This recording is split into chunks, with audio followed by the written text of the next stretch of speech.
বাৰে বাৰে ভাৰতৰ প্ৰতি ট্ৰাম্পৰ অৰ্থনৈতিক ধমক কিয় ভাৰতৰ প্ৰতি ট্ৰাম্পৰ এনে স্থিতি অন্য দেশৰ সৈতে সম্পৰ্ক ৰক্ষাত কিয় বেয়া পায় ডোনাল্ড ট্ৰাম্পে আজি আমি আপোনালোকৰ বাবে এক অত্যন্ত গুৰুত্বপূৰ্ণ আৰু সমসাময়িক বিষয় লৈ আহিছো এটো কেৱল এটা সাধাৰণ খবৰ নহয় বৰঞ্চ ই আন্তঃৰাষ্ট্ৰীয় ৰাজনীতি শক্তি নিৰ্ভৰশীলতা আৰু ভাৰতৰ এক গৌৰৱৰ গাথা ঘটনাটো হৈছে আমেৰিকাৰ ৰাষ্ট্ৰপতি ডোনাল্ড ট্ৰাম্পে 2025 চনৰ আগষ্ট মাহৰ আৰম্ভণিতে ঘোষণা কৰে যে যদি ভাৰতে ৰাছিয়াৰ পৰা খনিজ তেল ক্ৰয় কৰা অব্যাহত ৰাখে তেন্তে দেশখনৰ ওপৰত 25% বিশেষ শুল্ক আৰু কঠোৰ অৰ্থনৈতিক নিষেধাজ্ঞা আৰোপ কৰা হ'ব ট্ৰাম্পৰ এই ঘোষণাৰ মূল উদ্দেশ্য আছিল ভাৰতক ৰাছিয়াৰ পৰা আঁতৰি আহিবলৈ বাধ্য কৰোৱা যুক্তৰাষ্ট্ৰৰ মতে ৰাছিয়াৰ পৰা খনিজ তেল ক্ৰয় কৰাটোৱে ইউক্ৰেইন যুদ্ধত পৰোক্ষভাৱে ৰাছিয়াক সহায় কৰাৰ সমতুল্য কিন্তু এই যুক্তি ভাৰতৰ বাবে গ্ৰহণযোগ্য নহয় কিয়নো ভাৰতে নিজৰ শক্তি নীতিত সদায় সাৰ্বভৌমত্ব আৰু স্বাধীনতা বজাই ৰাখি আহিছে এই ঘটনাৰ পিছতেই দ্য নিউয়ৰ্ক টাইমছকে ধৰি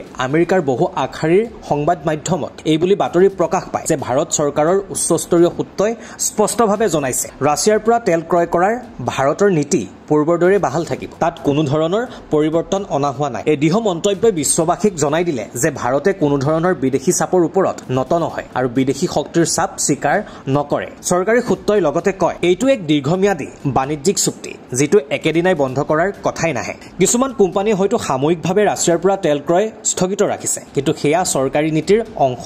নহয় ভাৰতৰ মুঠ তেলৰ আমদানিৰ প্ৰায় 35% ৰাছিয়াৰ পৰা আহে বিশেষকৈ কম মূল্যৰ ইউৰাল প্ৰকাৰৰ খাৰুৱা তেল যদি এই যোগান হঠাৎ বন্ধ হৈ যায় তেন্তে ভাৰতে প্ৰতি বছৰে অতিৰিক্তভাৱে 9 বিলিয়নৰ পৰা 11 বিলিয়ন ডলাৰ খৰচ কৰিবলগীয়া হ'ব পাৰে ইয়াৰ পোনপটীয়া প্ৰভাৱ দেশৰ আভ্যন্তৰীণ অৰ্থনীতি মুদ্ৰাস্ফীতি আৰু সাধাৰণ নাগৰিকৰ জীৱন যাপনৰ ওপৰত পৰিব সেয়ে ভাৰতৰ স্থিতি অতি স্পষ্ট শক্তি খণ্ডত সিদ্ধান্ত লোৱাৰ অধিকাৰ কেৱল ভাৰতৰ আৰু ইয়াৰ মূল ভিত্তি হ'ব ৰাষ্ট্ৰীয় স্বাৰ্থ নাগৰিকৰ কল্যাণ আৰু অৰ্থনৈতিক সুস্থিৰতা এই ঘটনাৰ জৰিয়তে ভাৰতে বিশ্বক এক শক্তিশালী বাৰ্তা প্ৰেৰণ কৰিছে আমাৰ বৈদেশিক নীতি কোনো বিদেশী ভাবুকিৰ ওপৰত নিৰ্ভৰ কৰি নচলে G7 আৰু ইউৰোপীয় সংঘই নিৰ্ধাৰণ কৰা মূল্যসীমা